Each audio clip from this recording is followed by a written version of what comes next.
ঈদ উল ফিতরকে ঘিরে এবার বড় পর্দায় ফিরছে জনপ্রিয় জুটি শবনম বুবলী ও আদর আজাদ। আবেগঘন অভিনয়ে বুবলী আর তুখোর অ্যাকশনে আদর, দুজনের সমন্বয়ে তৈরি হচ্ছে এক অপ্রতিরোধ্য পর্দার মায়াজাল। সিনেপ্রেমীদের জন্য যুক্ত হয়েছে রোমাঞ্চের নতুন মাত্রা।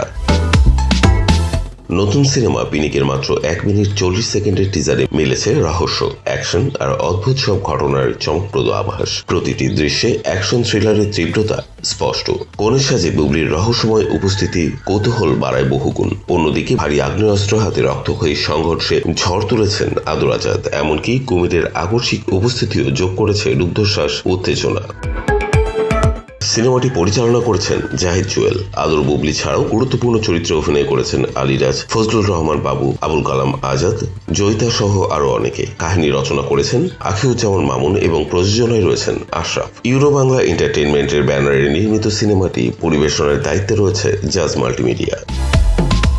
এর আগে আদর ও বুবলী জুটি তালাশ ও লোকাল সিনেমার মাধ্যমে দর্শকদের মন জয় করেছে। পিনিক তাদের তৃতীয় একসঙ্গে কাজ হলেও টিজার প্রকাশের পর থেকে এটি ঈদের অন্যতম প্রতীক্ষিত সিনেমা হিসেবে আলোচনায়। ঢাকায় সিনেমার অন্যতম ব্যস্ত নায়িকা বুবলীর ক্যারিয়ার শুরু থেকে আলোচনার কেন্দ্রে। অন্যদিকে মডেলিং থেকে বড় পর্দায় এসে অল্প সময়ে নিজের দক্ষতার স্বাক্ষর রেখেছেন আদর। সব মিলিয়ে এবারের ঈদে বড় পর্দায় শুধু আনন্দ নয়, অপেক্ষা করছে রোমাঞ্চ, রহস্য আর তুমুল অ্যাকশনের এক অনন্য মিশ্রণ। পিনিকের টিজার যেন সেই উত্তেজনার আগাম বার্তা, যা দর্শকদের চূড়ান্ত মুক্তির দিনের জন্য আরো অধীর করে তুলেছে।